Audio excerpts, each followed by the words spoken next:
Olá, aqui é Maiara Cansanção e eu desejo as boas-vindas à jornada do autoconhecimento, onde a cada vídeo a minha intenção é que você aprenda mais sobre você. E o vídeo de hoje ele foi muito solicitado. O tema que eu trago é a dependência emocional ou dependência afetiva, que quer dizer a mesma coisa. E eu quero abrir esse nosso encontro de hoje trazendo uma citação do Walter Rizzo, um grande escritor dentro dessa área. A dependência emocional é uma maneira de enterrar a vida, um ato de automutilação psicológica, em que o amor próprio, o autorrespeito e a nossa essência são oferecidos e presenteados irracionalmente. É como se entregássemos tudo de bandeja para outra pessoa sem que ela sequer pedisse isso. A dependência emocional, ela é um vício, onde você percebe o outro como um anexo. Você precisa do outro para se sentir seguro ou para ter prazer. É muito mais do que gostar com carinho, do que sentir desejo de estar junto. O dependente emocional, ele observa o amor de uma maneira distorcida e muitas vezes romanceada, como se ele precisasse profundamente, necessitasse do outro para viver. É muito comum um discurso do tipo: eu preciso de você na minha vida, eu só serei feliz ao seu lado, a minha vida só faz sentido quando tem a sua presença. Esse tipo de discurso, apesar de parecer muito romântico, é extremamente perigoso, porque mostra que o outro não consegue viver sem essa pessoa. O dependente emocional, ele tem a interpretação de que ele só se sente completo quando o outro está ao lado dele. Mas é importante também que eu te fale o que não é dependência emocional.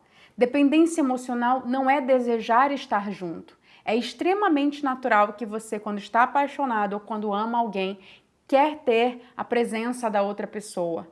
Agora, a diferença está entre desejar, querer ter a presença do outro e necessitar disso, como se você só pudesse ser feliz, só pudesse estar bem quando o outro está ao seu lado. Preferir estar com alguém não é o mesmo que necessitar da outra pessoa.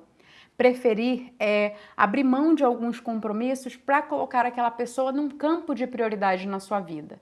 Necessitar é como se você não conseguisse viver bem sem que essa pessoa estivesse ao seu lado. Se você tem esse tipo de sensação, é importante que você busque ajuda, que você primeiro aprenda a identificar e procure a ajuda de um profissional, porque você está aí com a grande chance de perder a sua própria identidade nessa relação. Tem uma frase muito interessante no livro Quem Me Roubou de Mim, do padre Fábio de Mello, que fala que temos a subjetividade roubada quando negligenciamos quem somos, a nossa essência, para viver uma relação com outra pessoa.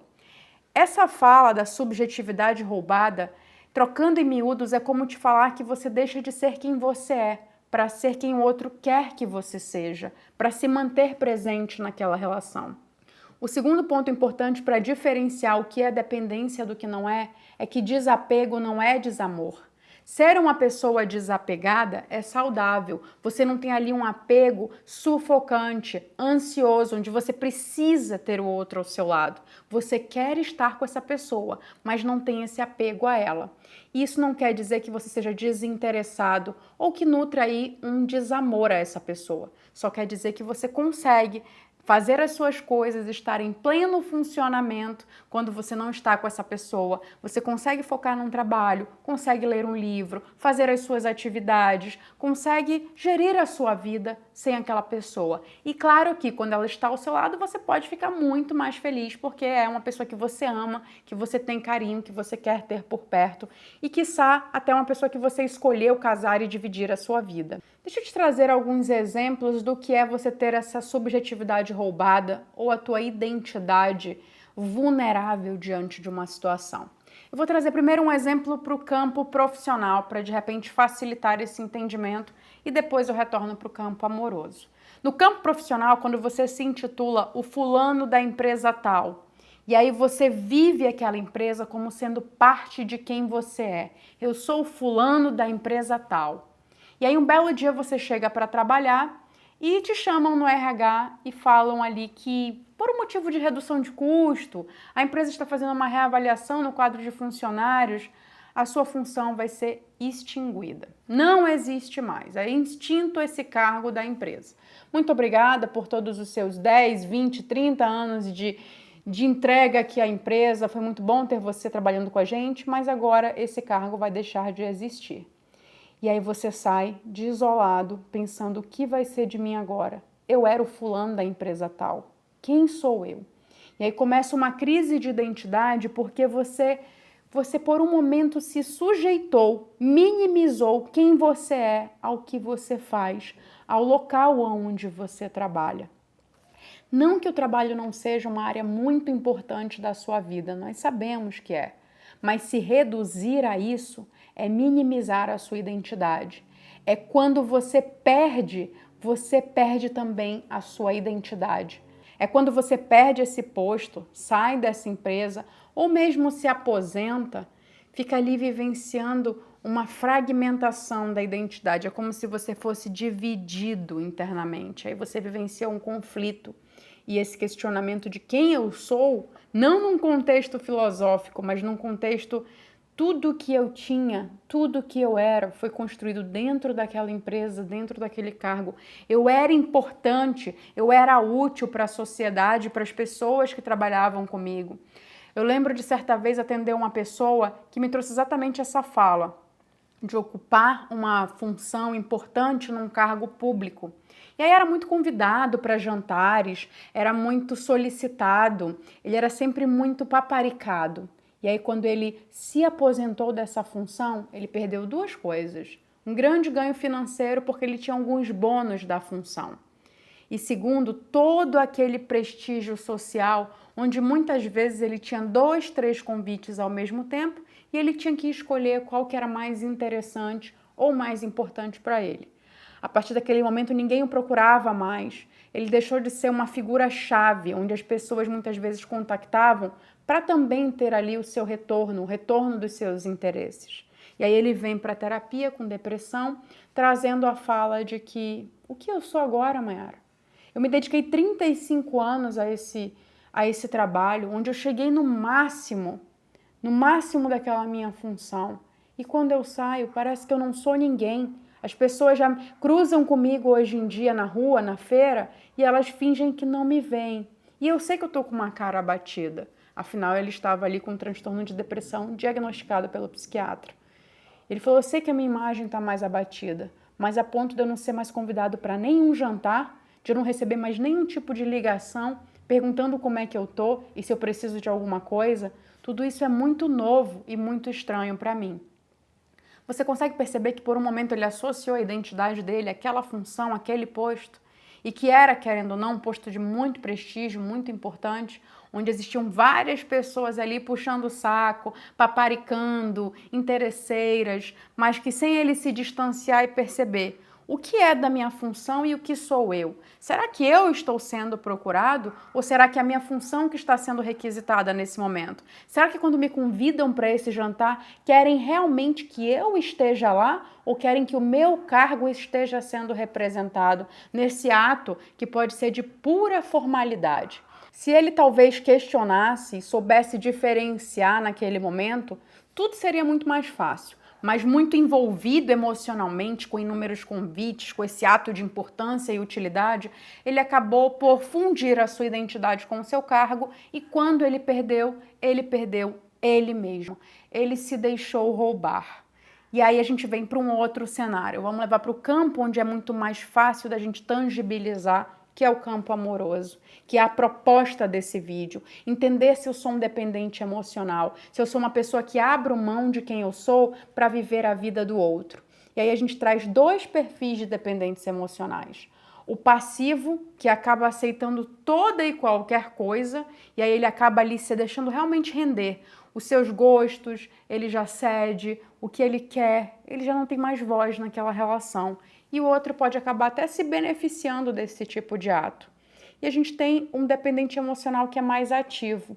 Ele utiliza, inclusive, da manipulação para conseguir manter aquela outra pessoa próxima. Por ele depender desse afeto, dessa relação, ele também utiliza de artifícios pessoais para trazer essa pessoa para próximo. E aí ele acaba sendo uma pessoa muito mais ciumenta, tendo ali a hipervigilância constante, que é o quê? Tá sempre em alerta, o que está acontecendo, aonde a pessoa tá, com quem ela tá falando. Ele tá sempre ali muito buscando informações para não perder o objeto, que para ele é o objeto de prazer. Muitas vezes ele acaba tendo ali comportamentos obsessivos, acaba agredindo o parceiro, e até querendo chamar a atenção de forma inadequada, querendo trazer atenção para si a qualquer preço. A dependência emocional, ela estressa, ela castra a pessoa que é dependente, incapacita, porque muitas vezes ela abre mão do seu futuro, das suas escolhas profissionais e acadêmicas para viver aquela relação até a última gota do seu sangue. Ela tira toda a dignidade da pessoa que se coloca nesse papel de dependente. É como se essa pessoa perdesse todo o seu senso de valor, todo o seu senso de importância. Toda a importância que ela atribui a si é referente a essa relação que ela nutre com o outro. E qual que é o cerne, então, da dependência emocional? O que faz uma pessoa ser dependente emocional? É a imaturidade emocional. Eu não sei como lidar com os meus sentimentos, com os meus apegos, com as minhas necessidades e, por causa disso, não desenvolvo estratégias de enfrentamento para lidar com a ruptura. E quando eu falo ruptura, não é só alguém terminar uma relação com você. É, por exemplo, a pessoa falar assim: hoje eu vou dormir na minha casa, eu não vou dormir na sua. E aí você já entra em desespero porque você vai dormir sem aquela pessoa ao seu lado. É não saber lidar com as frustrações quando o outro te diz um não, que ele de repente não quer estar com você porque quer estar com os amigos naquela noite, quer sair com as amigas para dar uma volta no shopping. Aí você já se sente trocado, preterido. E todas essas sensações que são mal gerenciadas e até mal interpretadas pelo dependente emocional fazem com que ele não desenvolva a maturidade emocional, que já deveria ter sido desenvolvida há mais tempo, mas que nesse momento, quando ele entra num relacionamento sem ter, ele acaba ali demonstrando todas essas fraquezas, vamos colocar assim. E quando eu digo fraqueza, é fraqueza no enfrentamento de como lidar com as próprias necessidades, com os próprios afetos. E nesse campo emocional a gente também pode ressaltar as amizades, é querer essa amizade só para si, é ser muito ciumenta com as amigas ou com os amigos, como se não pudesse dividir, como se o outro não pudesse ter muito mais amigos, outras pessoas que ele gosta também. E nós temos 3 características de pessoas que têm a imaturidade emocional que se tornam muito presentes quando a gente está falando de um relacionamento amoroso. A primeira delas é a baixa tolerância ao sofrimento. Essa característica é comum de quem foi muito protegido, de quem foi muito amparado durante a infância. Essa pessoa acabou não sabendo lidar com os próprios problemas, não criou força, não criou coragem, não aprendeu a lidar sozinho com as situações. Como sempre tinha alguém por trás para amparar, ou sempre tinha alguém protegendo para não se machucar, não desenvolveu a habilidade de suportar a dor, de suportar o sofrimento. E nós sabemos que o sofrimento ele é inerente à vida. Existem momentos que algumas coisas vão acontecer que você não vai gostar, que você não espera, que de repente podem exigir muito mais da tua musculatura emocional e podem acabar te fazendo sofrer. De repente é um cargo que você queria, que você recebeu um não, é um relacionamento que você queria, que a pessoa te disse que não quer estar mais com você por algum motivo. É o teu filho, muitas vezes, que pode preferir estar com o pai do que estar com você, ou brincar com os amiguinhos do que fazer algo com você.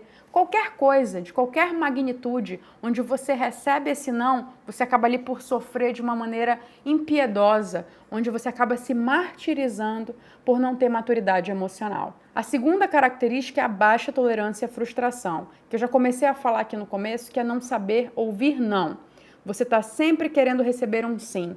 E o que é a frustração? Primeiro a gente tem que compreender que a frustração ela nasce de uma expectativa. Eu tenho uma determinada expectativa diante de uma situação e o que eu recebo é muito abaixo do que eu esperava. Eu não sei como lidar com o que eu desejo frente ao que eu espero, quando o que eu recebo é muito menos do que eu gostaria. Então esse gap, né, esse distanciamento entre espera do que eu gostaria de ter, que é a expectativa, e o que eu recebo, que foi muito pouco, muito aquém do que eu gostaria, eu acabo me frustrando. E se esse gap for muito grande, eu me frustro muito mais. Se ele for menor, a frustração pode muitas vezes passar até quase que despercebida. Mas se a pessoa não tem tolerância para aceitar que as coisas não vão ser sempre como ela quer, que o outro não é fruto das suas expectativas, ela pode acabar vivendo uma vida de muito sofrimento por ter essa baixa tolerância à frustração. O terceiro e não menos importante é a falsa percepção de permanência. O que é isso? Achar que tudo é para sempre, que tudo vai durar eternamente. Quando a gente começa ali os primeiros amores na época da infância, a gente tem essa fala de que o meu amor por você vai durar para sempre. E não só, muitas vezes em fase adulta mesmo, quando a gente segue para um matrimônio, a gente tem o entendimento de que aquela relação vai durar para sempre.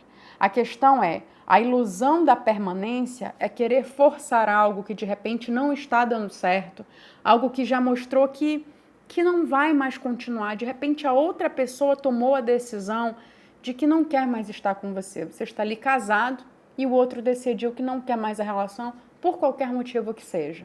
E aí você, muito apegado a esse senso de permanência, quer manter aquela relação, custe o que custar. E essa ilusão de achar que tudo tem que durar para sempre pode acabar fazendo com que você gere apegos e até pensamentos obsessivos diante das coisas que você acaba adquirindo. E novamente saindo um pouquinho do campo amoroso, quando você pensa, por exemplo, num objeto que você adquire para sua casa, roupas, sapatos, algo que você compra também para você. A sensação de permanência pode acabar fazendo com que você não doe, com que você não faça ali uma limpeza na sua vida e vá só acumulando, porque você sente que tem a necessidade de se segurar em tudo aquilo que você adquire, porque é seu, é permanente. E não que não seja, mas talvez possa ser muito mais saudável você aprender como tirar o que você não usa mais, como afastar o que não funciona mais para você, fazer essa reciclagem na sua vida, inclusive não só em bens materiais, mas até em relacionamentos, amizades, que em algum momento fizeram muito sentido e que hoje podem estar te fazendo mal, te fazendo sofrer, mas que você quer manter por essa ilusão da permanência. Tudo bem que ninguém casa para separar, ninguém começa uma amizade pensando que vai dar errado, mas a gente precisa compreender a diferença entre possibilidade e probabilidade. Fazer o que você pode para manter essas relações é muito importante. Se segurar nelas com um pensamento ilusório de permanência e muitas vezes pensando que você não precisa fazer nada, que aquilo já é seu, já é garantido, é como nutrir um pensamento mágico de que as coisas não vão mudar, haja o que houver, porque já é um bem adquirido. Esse também é um pensamento do dependente emocional. Acreditar que o outro muitas vezes é um bem adquirido e que quando ele faz algo por vontade própria, porque ele quer seguir a sua jornada, seja num trabalho novo, seja numa outra cidade, uma mudança de vida, uma mudança de projeto, isso se torna inconcebível na relação. Você acredita que aquilo que você adquiriu tem que permanecer do jeito que foi proposto e que você pode possuir o outro como se ele fosse de sua propriedade. E eu quero te trazer um outro exemplo de dependência emocional dentro da área amorosa. Quando essa pessoa se vê contrariada, ela acaba tendo atitudes de descontrole absoluto. Muitas vezes o dependente emocional ele faz chantagens, fazendo com que a outra pessoa não consiga sair dessa relação. E aí essa relação começa a entrar num ciclo de relação abusiva. Ora, vejam só, eu tenho de um lado aqui uma pessoa que é dependente emocional, que não sabe lidar com seus apegos, não sabe lidar com seus afetos, e esse processo começa ali no desenvolvimento da primeira infância. Dependendo da forma como as relações afetivas se deram, se de forma insegura, se de forma ansiosa ou se de forma saudável, essa pessoa tem grande chance de levar esse modelo aprendido para as suas relações. E aí ela chega num relacionamento onde ela não sabe lidar com os seus apegos, porque, por exemplo, nutriu durante toda a vida um modelo de apego ansioso, com medo de perder, com hipervigilância, com o senso de que o prazer vai estar ali na outra pessoa. E aí ela entra num relacionamento onde o outro acaba querendo bater asas em algumas situações. E não é sair da relação propriamente. Muitas vezes o outro quer bater asas porque tem desejos individuais, quer fazer algumas programações sozinho, e aí essa pessoa acaba saindo do controle. E com várias tentativas de manter o objeto, e quando eu falo objeto, é realmente assim que a outra pessoa se sente quando se sente manipulada por uma pessoa dependente emocional. Se de um lado eu tenho um dependente emocional, do outro eu tenho uma pessoa que se sente um objeto dessa relação. Porque como é observada como posse, como apego, como propriedade da outra pessoa, ela acaba se sentindo numa relação objetal. Como se você precisasse estar ali na prateleira do outro para a hora que ele quiser, ele possa utilizar e do jeito que ele acredita que é interessante. Essa pessoa que está desse outro lado se sente muitas vezes sufocada. Mas dependendo dos argumentos utilizados pelo dependente, ela pode ter muita dificuldade de sair dessa relação. Então aqui vai um modelo de estratégia para ser pensado dependendo de que lado a pessoa estiver. De que lado você estiver dessa relação. Ou, Mayara, eu não estou de nenhum desses lados, mas também não quero entrar, não quero iniciar um relacionamento com uma pessoa dependente emocional. Bom, o dependente emocional, ele precisa buscar ajuda, ele precisa de ajuda psicológica, ele precisa entender os apegos dele e quais são as crenças que ele nutre sobre um relacionamento amoroso. Ele precisa também desenvolver a sua imaturidade emocional, aprender e formular estratégias para melhorar a sua intolerância à frustração, melhorar as suas estratégias para a intolerância ao sofrimento e melhorar as suas estratégias e pensamentos de permanência, onde tudo é dele e é fixo. Do outro lado, a pessoa que viveu ou tem um relacionamento com um dependente emocional, muitas vezes pode nutrir a incapacidade de sair dessa relação e até se sentir mal quando pensa em terminar. O dependente pode trazer um discurso de ameaça ou de chantagem do tipo: se você me deixar, eu vou tirar a minha própria vida, por exemplo. Ou eu vou fazer determinadas coisas com você, eu vou te expor. E dentro dessas ameaças, essa pessoa acaba ficando nessa relação.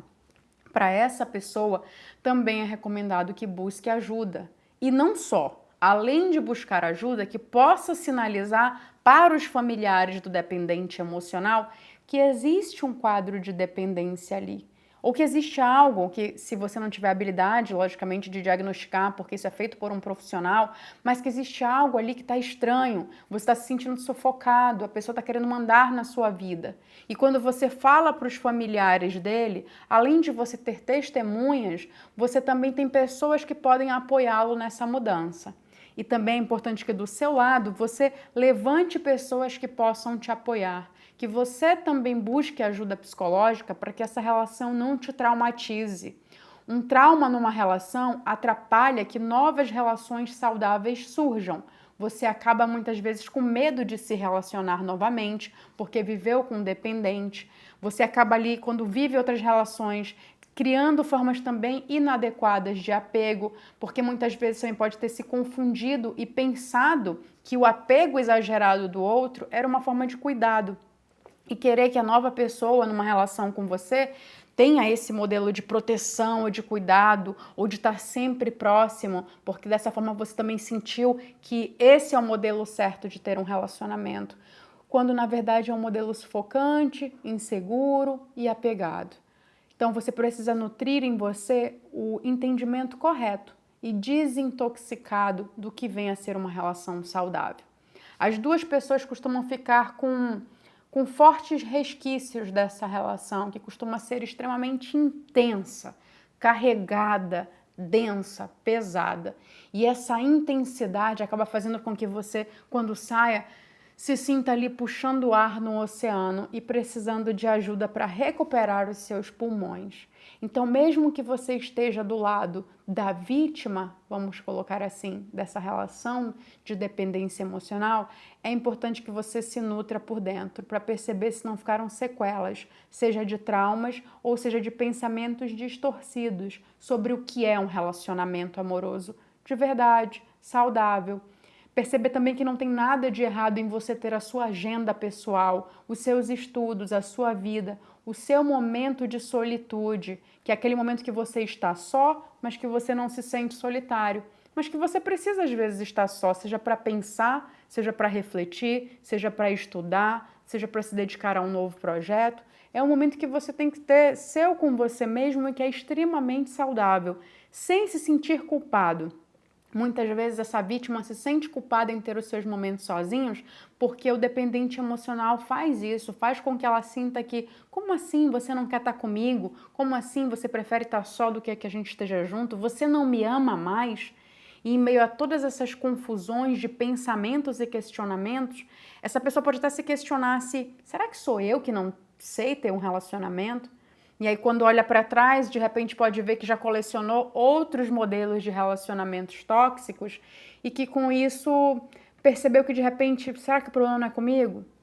Talvez o problema possa até estar em você, possa até ser com você, mas isso não tem que te gerar culpa. O que tem que te gerar é um senso de responsabilidade. Ok, será que eu tenho um problema? Então deixa eu buscar ajuda. E aí buscar um psicólogo, buscar alguém que possa nutrir a sua mente por dentro e trazer a clareza do discernimento necessário para que você saia com o mínimo de sequelas possível e que você possa voltar a apostar num relacionamento de verdade, num relacionamento saudável, num relacionamento que vai te fazer bem e que vai te permitir viver os seus projetos, viver a sua vida, de forma, claro, a se ajustar, porque você escolhe estar com uma outra pessoa e aí, naturalmente, você vai ajustar a sua vida, a sua rotina a ela também, mas que você consegue fazer isso sem culpa, consegue ter o seu lugar e respeitar o lugar do outro também.